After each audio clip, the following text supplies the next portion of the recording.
Greetings from the train guys.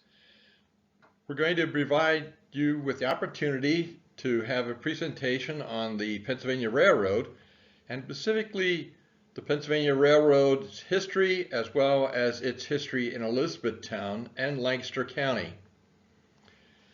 The Pennsylvania Railroad wasn't necessarily the first transportation system in Pennsylvania.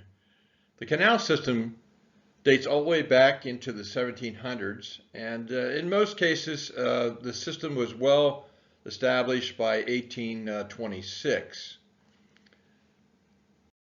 However, there were areas in Pennsylvania where the canal could not go up and over, and those were particularly in the mountainous regions of Pennsylvania. In particular, we have in the western part of the state, in Holliesburg, up over the Allegheny front, then down to Johnstown, we have the Allegheny Portage Railroad that completed that connection between the lower Juniata Division canal system and that of the Western Division. Likewise, in our area, we have the Union Canal, which connects onto the Schuylkill Canal, and that particular canal system was slow, but it was replaced then with the Columbia Philadelphia Railroad. Up in the northeastern portion of the state, we have two canals, the North Branch division of the canal system and that of the Lehigh Canal system, and to connect those two, the Lehigh and Susquehanna Railroad provided that. However, at times we had a conflict between the canal system and the railroad, in this case with the Pennsylvania Railroad. And so to solve that particular problem, the Pennsylvania Railroad constructed what they refer to as a swing bridge. This allowed the railroad line to swing away from the canal and allow the canal boat to pass through, and then the bridge would swing back, reconnecting the rail, and obviously the train would be able to pass.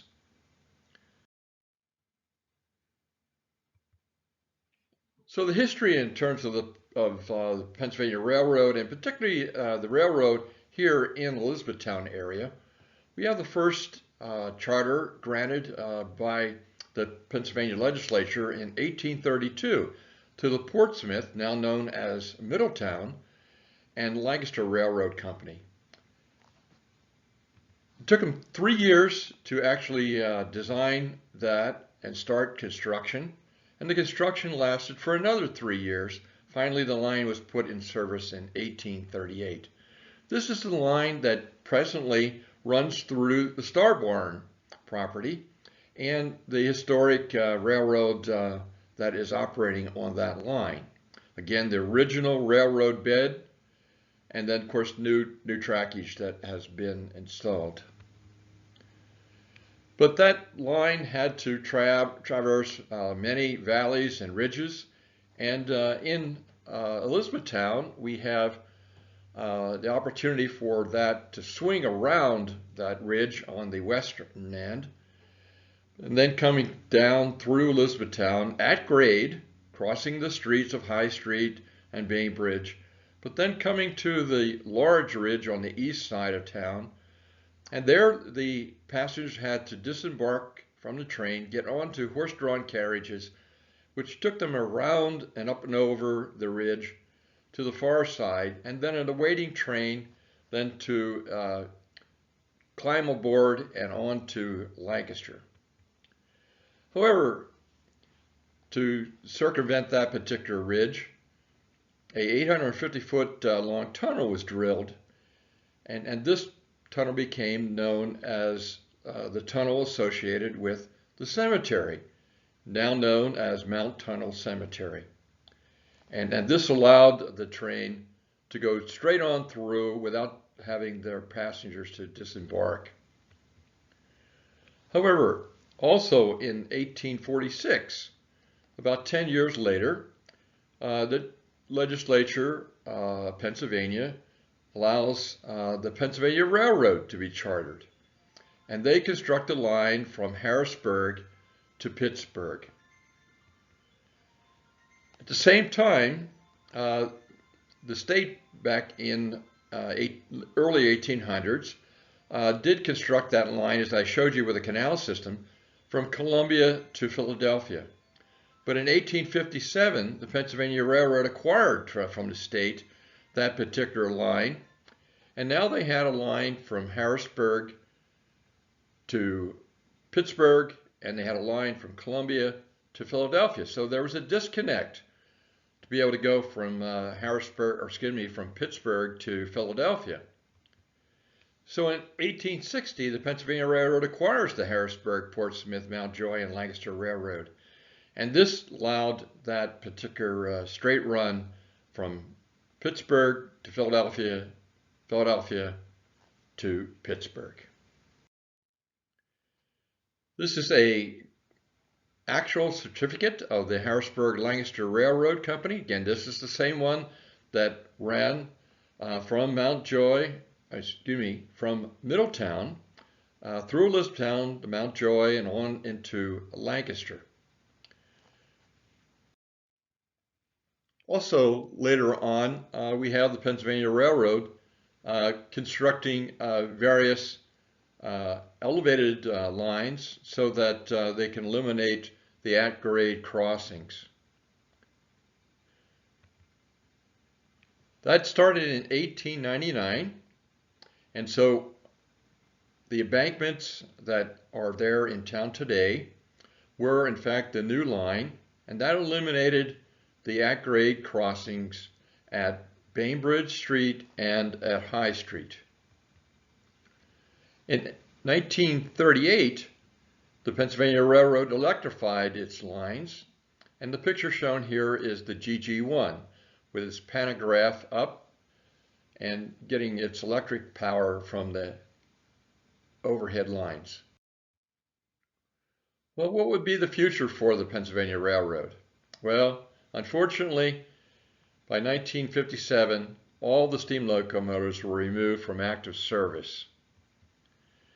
We also have in 1968 the Pennsylvania Railroad merging with the New York Central to form the Penn Central Transportation Company. And finally, in 1976, even the Penn Central and its assets were transferred to Conrail and Amtrak. Hence, the Pennsylvania Railroad came to its conclusion. Well, what were some of the railroads besides the Pennsylvania Railroad operating in Lancaster County? This is a county map, railroad map of 1895. We of course have the Pennsylvania Railroad. That's shown here in red, and that is the line going from Harrisburg through Middletown on to Elizabethtown, Mountjoy, and then Lancaster.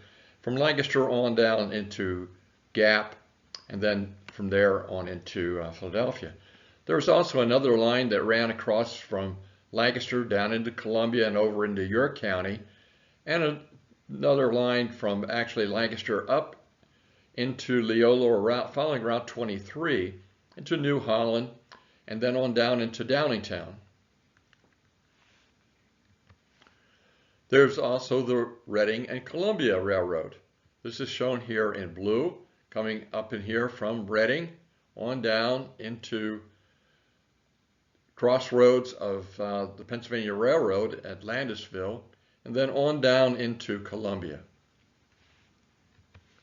We also have the Philadelphia and Reading line, which ultimately goes into the Reading and then on to Philadelphia. The Lancaster and Reading narrow gauge that started at Lancaster and went on down and into that of Quarryville. We also have in the southern portion of the county the Lancaster, Oxford, and Southern Railroad going up and then over and then finally into Chester County and Oxford, Pennsylvania. And finally, we also have the Strasburg Railroad. running from Strasburg, connecting onto the Pennsylvania Railroad there around Paradise. And finally, up in the northern portion here, we have the Columbia, Cornwall rather, and Lebanon Railroad coming down and connecting here at Conewago onto the Pennsylvania Railroad. Let's take a look at some of the historic railroad stations that existed in Elizabethtown. We have the first one there on High Street, second one there on Bainbridge, a third out on Railroad leading on to Masonic Village, and then the present station there at the entrance to the Masonic Village. Well, that first station was located just opposite of what is now known as White Oak Mills on West High Street. Unfortunately, it was burnt down in 1880 when a spark from one of the steam locomotives was blamed for destroying the structure. From 1880 to 1900, we have the Pennsylvania Railroad Station there on Bainbridge Street. Now, this was located near the present day PP&L substation. But again, this is a station that would have been at grade. Here's another view of that station with its passengers. The lower level of the station would have actually been for ticketing. It would also have been for a restaurant or for food service, as a dining car was not available at that time. And the second floor would have been available for lodging. Again, you had at that time about 20 trains going in each direction, so you had plenty of time to get off the train, have a bite to eat, and then catch one of the following trains. Also in 1865, unfortunately, President Lincoln is assassinated, and the Pennsylvania Railroad, along with others, are transporting his casket to Springfield, his home. And so that leaves Washington going up to Harrisburg and crossing at that point onto the Pennsylvania Railroad, actually coming through Elizabethtown for a brief stop, and then on up into New York, onto the New York Central, and then on down into Ohio and on to Chicago, and then down into Springfield.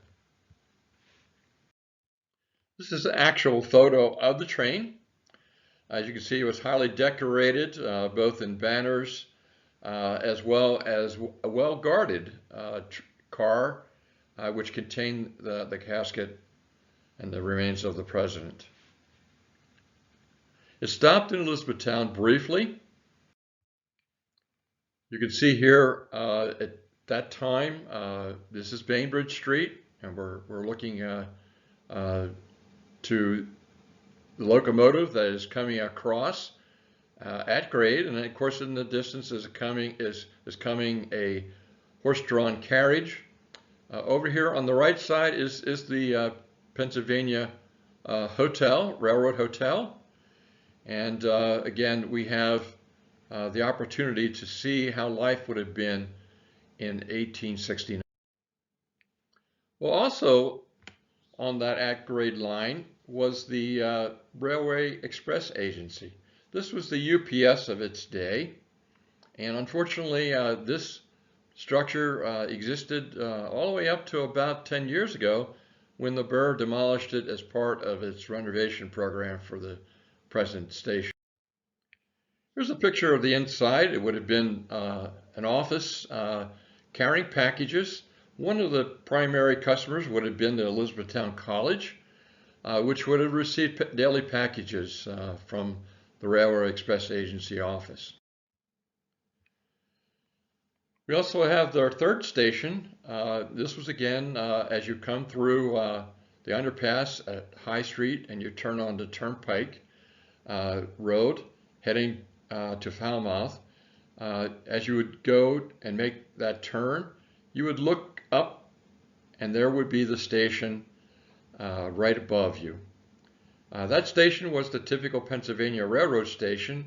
It was the red brick, and it had not only a sizable type of lounge and ticketing area, but also an area for receipt of passengers and receipt of cargo or traveling boxes that went by freight. You can see you had to cross over from the station to the platform for the westbound, and there was also a tower there that was actually be able to control various switching and other operations. Here's another view looking west. You can see the massive cut that had to be placed there, and that particular cut enabled material to be brought into the Elizabethtown area and forming the embankments. Another view from the perspective looking west. As you can see here, we have the mail system. It was literally a arm that was swung out and with kind of a loop that allowed the mail express car on the train to capture that and pull it in. Of course, the mail being deposited was just literally thrown out and picked up by the station master. We also have various types of ground transportation. Again, in that 1906 era, everything again was horse and buggy, as we still did not have any type of automotive or car. You can see the steam locomotive coming from Middletown or from the west through. Another photo showing a little bit more of the color of that, and again you can see here the Masonic Village in the background. Here's some of the fine passengers of the day.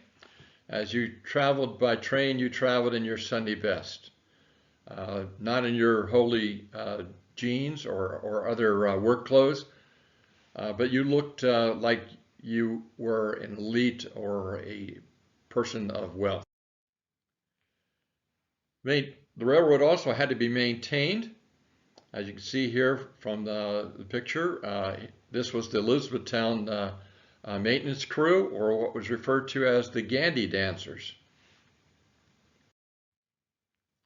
Another view of that third station in Elizabethtown.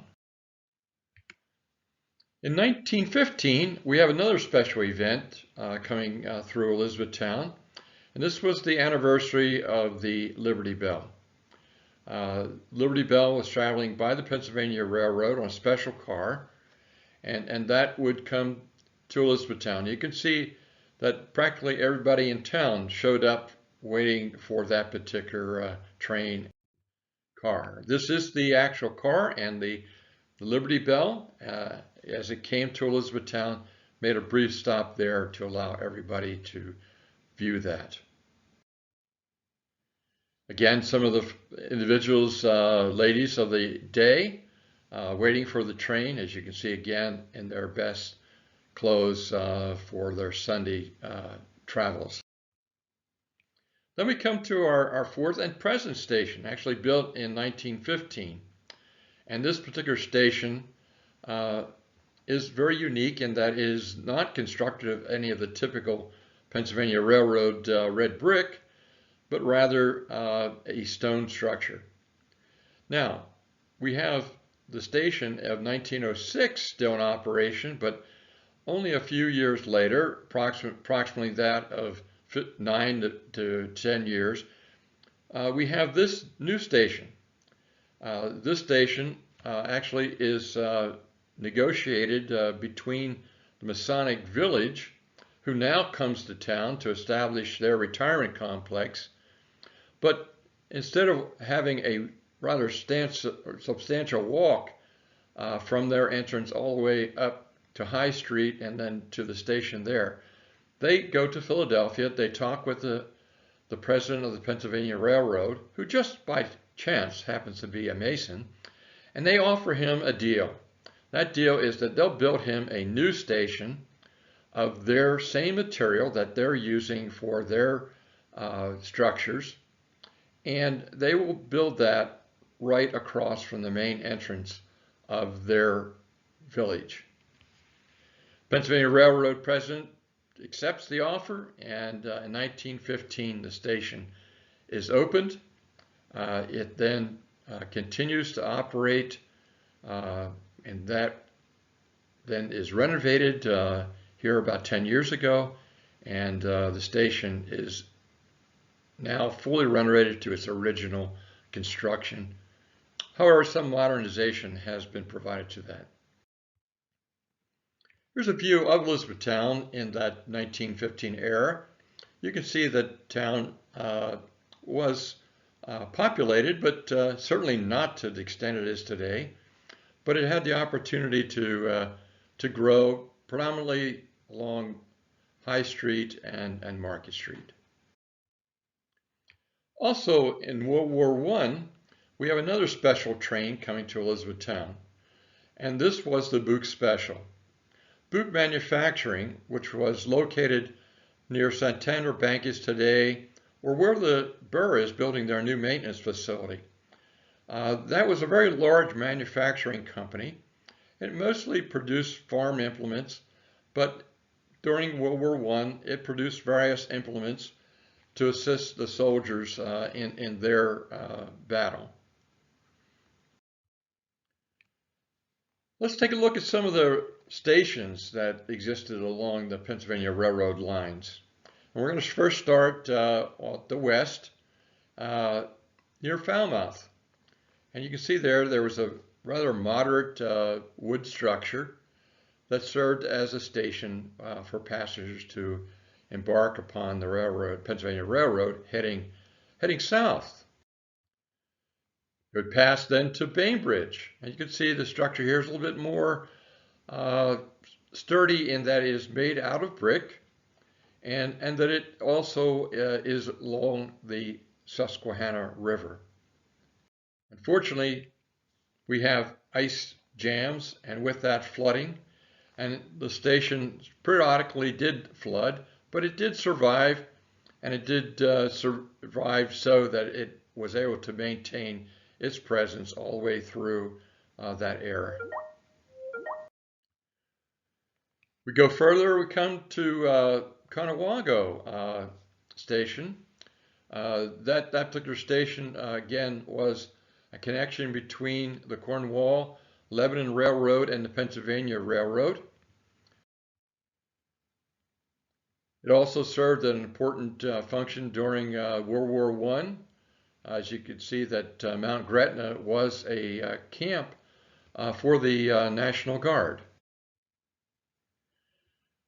We have the opportunity to see the actual locomotive of the Cornwall-Lebanon Railroad as it sat there at the station.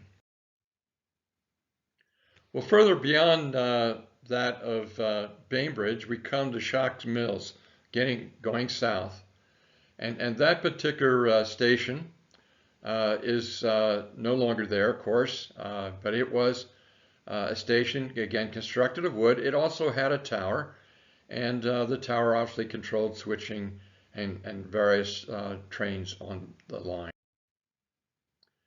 Further south in Marietta, we come to the 1860s freight station. Now, this is a classic station. It exists today. It's made of red brick, and it was for freight on the Pennsylvania Railroad. And you can visit this. It is located down adjacent to the line, which now has become a rail trail. Further south on that same line, we come to Columbia. Now, Columbia, in its day, was the really transportation hub of Pennsylvania.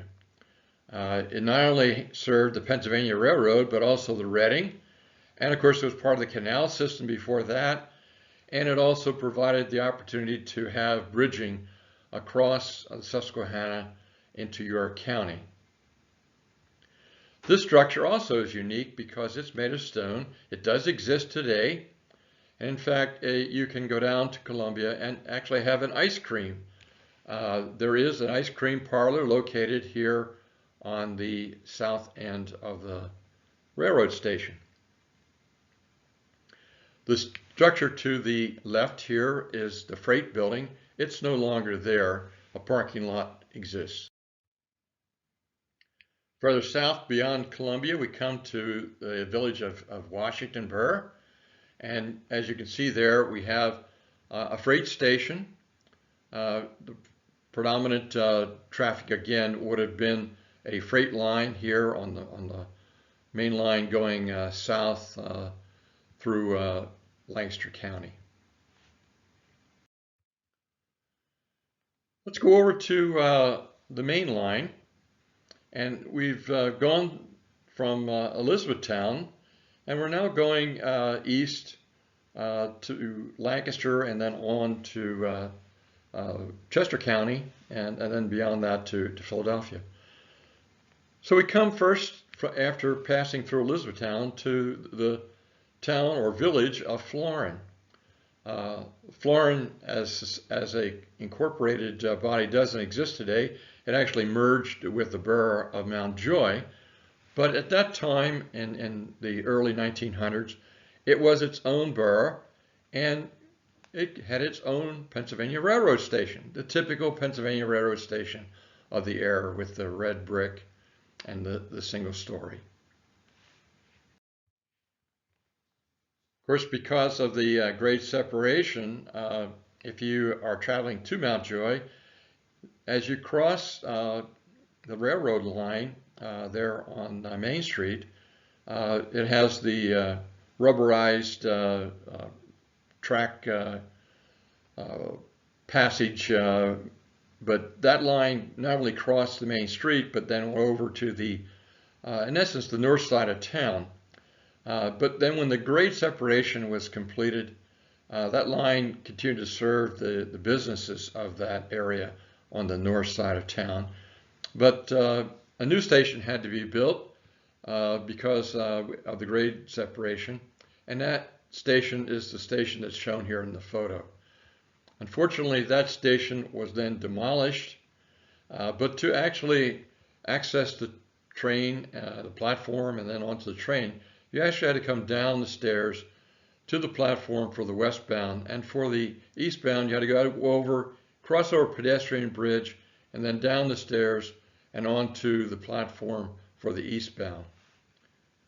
The Mountjoy Borough has done a station replacement, not as elaborate as certainly this original structure, but nevertheless one that is serving the train passengers today. From Mountjoy, you come to the village of Salunga, and this particular station, the train, Pennsylvania Railroad, when it did its grade separation, it then abandoned this portion of the line and turned it over to the trolley system, the Conestoga Traction Company. And this station does exist today, and you can view that also.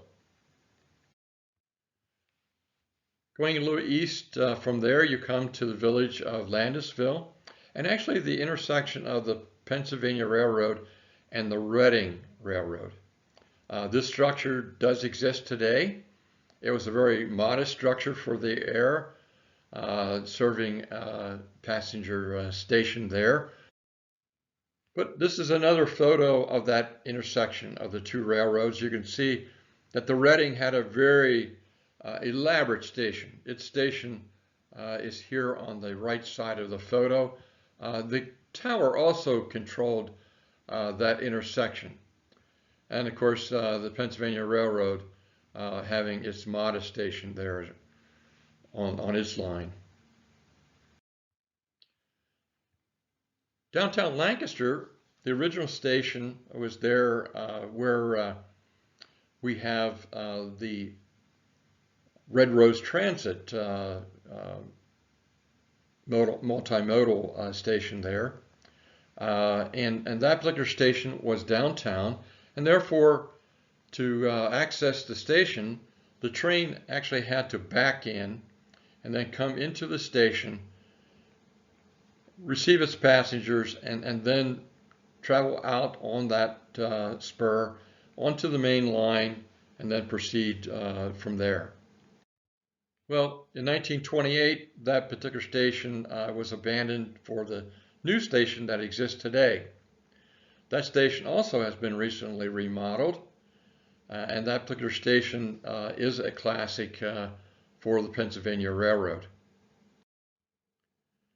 Going further east, we come to the village of Burdenham, and this particular station still exists today. As you travel there on the road leading to Burdenham, that would be the King's Highway as it was known at that time. You then would go through the underpass where the Pennsylvania Railroad would be above you. But prior to that underpass, there would be the access road leading up to the right side and to the station in the photo. Beyond that is the village of Ronks. This station doesn't exist today, but it was a very modest station of that era, and it provided opportunity for passengers that lived within that area, particularly the Amish. Beyond that, we come to the village of Gordonville, and more of a classic type of structure that was unique to that era. Again, a wooden structure, unlike the brick of the typical Pennsylvania Railroad. Beyond that, we come to Lehman Place. Now, this building does exist today. It is a lumber yard, and it is there right across from a car dealership. And so you can access this particular Pennsylvania Railroad station. Beyond that is the village of Kinser. Kinser, this station unfortunately doesn't exist today, but again, it was a small station that provided passenger travel. And then finally come to Gap, one of the main stations of the Pennsylvania Railroad. It not only had the passenger station there, but also freight station. Freight station has been remodeled, and Model Railroad Club exists there today. So you can view that, the larger freight station, then at Christiana, and likewise the passenger station at Christiana. So that finishes the main line coming through Lancaster County, but going up onto Route 23 and what we refer to as the Pennsylvania Railroad's Downingtown line, which basically follow Route 23, going to Leola. That station doesn't exist there today, to New Holland. And of course, New Holland not only was a passenger station and freight yard, but it was also one of the major stockyards of the Pennsylvania Railroad. And again, today, New Holland provides the auctions for various types of livestock. And then beyond that, we come to the town of Churchtown and the final station within the Pennsylvania Railroad to that line. We now go south from Lancaster, and we first come to Smithville. And remember, this was a narrow gauge at that time that was purchased by the Pennsylvania Railroad. This then leads only to Quarryville and its station there. But beyond Quarryville, we have Haltwood and finally Peach Bottom. Also, there is the village of Haines, and the village of Haines was important because this is where the steam engines picked up water through the water tank that was there, and you can see the steam engine approaching the tank. The tank would lower its spout and refill the locomotive, which then powered its boilers and the engines itself. Well, back to Elizabethtown, we said that we had to construct that elevated line, so to minimize all the at-grade crossings. But as we know today, there are these large boulders. They're called diabase. They're actually volcanic material coming up through cracks or fissures in the Earth's surface and then solidifying and forming these large boulders. Well, to be able to break them up, we had an actual railroad drilling crew, and this is some of their equipment, and they're attempting to break up this large boulder that they're standing. This is an actual photo of the tunnel, that 860-foot tunnel that went behind Mount Tunnel Cemetery with the at-grade crossing. They actually imploded the tunnel. You can actually see the original tunnel walls here, left and right of the single track. But all this material was then loaded onto various ore cars and brought into town and then formed the embankments. The bridge above is actually the bridge crossing today what is Route 743 or Maytown Road. Another view of that, where you can see now we have two lines. We've widened the cut a little bit, and again we have the bridge coming across there at Maytown Road, on Maytown Road. So as I mentioned, all this rock and material that was imploded both on the east end of town through the Mount Tunnel itself, as well as the west side of town with a large diabase there, brought in these ore cars. But to bring it in and to construct that elevated line, the first thing the Pennsylvania Railroad did was to form and construct the wood trestle. This enabled the ore car to travel at that grade, come across, and then open the bottom of their ore cars, depositing the material down through the track, down into the wood trestle below, and finally burying that wood trestle. And so over many years, this material was brought in, and finally it was placed to form the embankment. I might say also at this time that the Elizabethtown Water Company wanting to expand their service here, and that was because of the amount of new residential and other building construction that was taking place in basically West Donegal Township. So it decided to bore a new water line through this embankment. And to their surprise, one day they pulled out a lot of wood. And so they finally approached the Elizabethtown Historical Society with these photos, and they then understood what they had hit. They had actually hit the original wood trestle that was used to actually construct that embankment. Here's some of the locomotives that would have been used for those ore trains. Sometimes we did have some accidents. There was also the opportunity to recover, and we were able to use large cranes picking up the locomotive and put it back on the track. Here's some of the construction with an east view of town.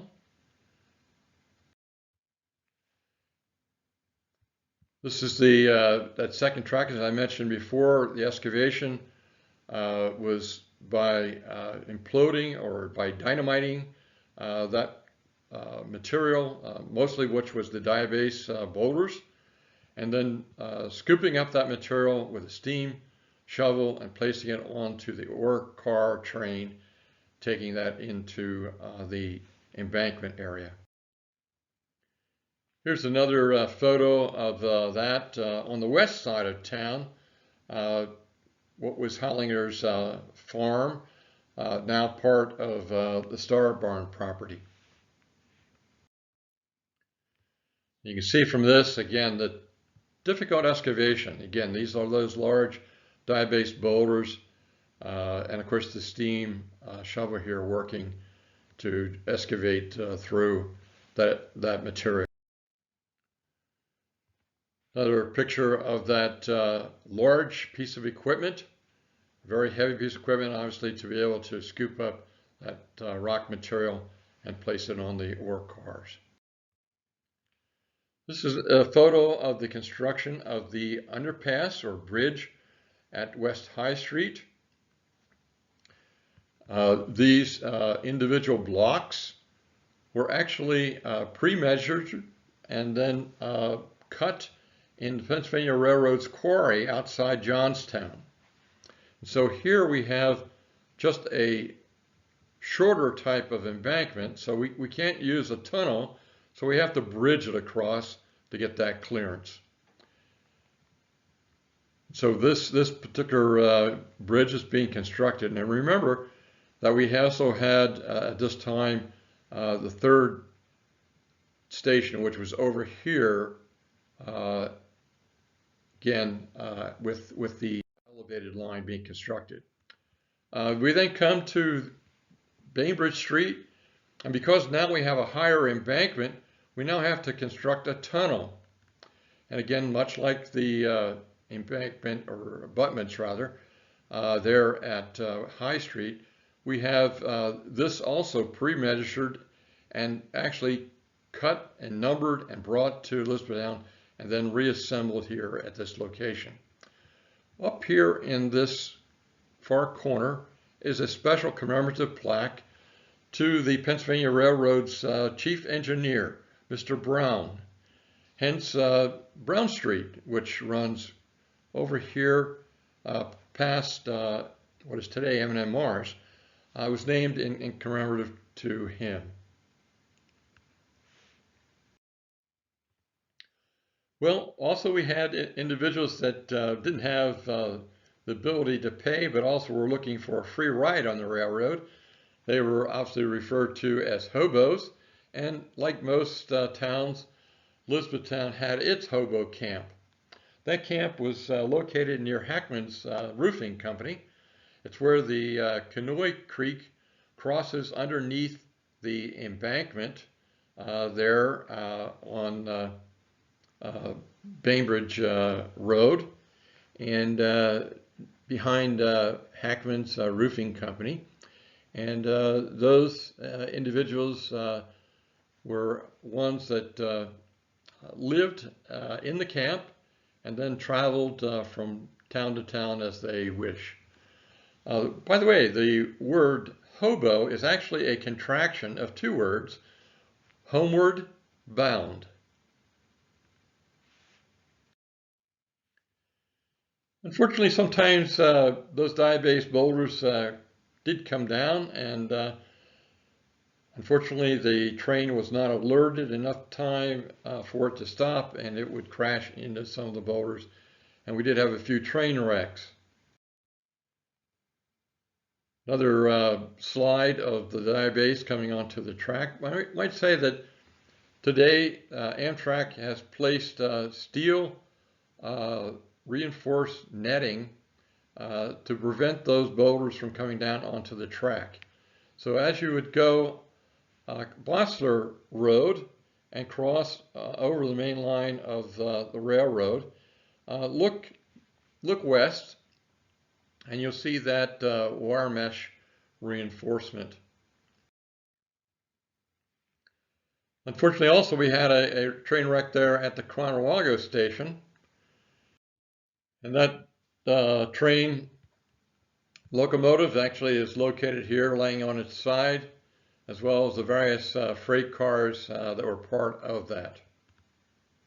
So from time to time, we did have derailments, some loss of life, but mostly it was a very safe way of travel, and continues to be a very safe way of travel.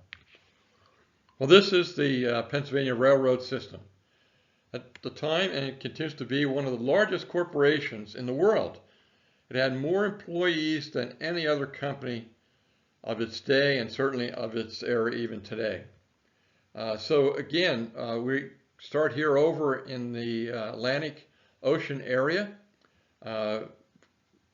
way over in New Jersey, coming across into Philadelphia, and then all on through Elizabethtown to Harrisburg and Pittsburgh. And Pittsburgh beyond that, going all the way over into Ohio or Cleveland, and to Toledo, to up into Chicago, and all the way down to St. Louis, its most western terminus. But it also went north from Toledo up into Michigan, up into the Great Lakes, and crossing over then into Canada. And likewise into the New York area, into the Great Lakes there, as well as it actually traveled from Delaware on down the Delaware Peninsula to Chesapeake, crossing with a ferry of its own.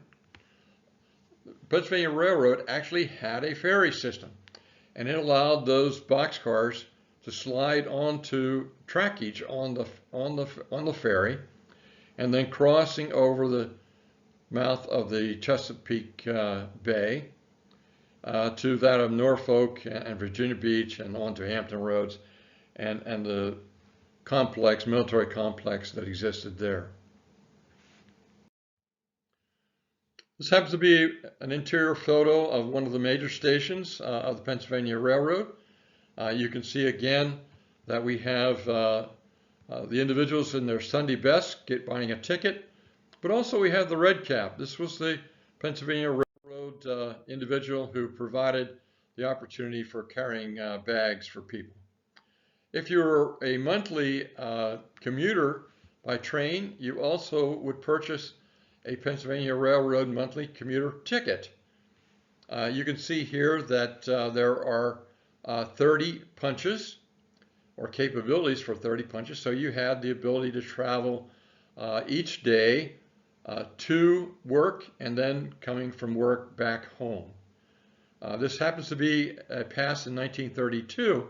You can also see that there are different shapes of these various punches.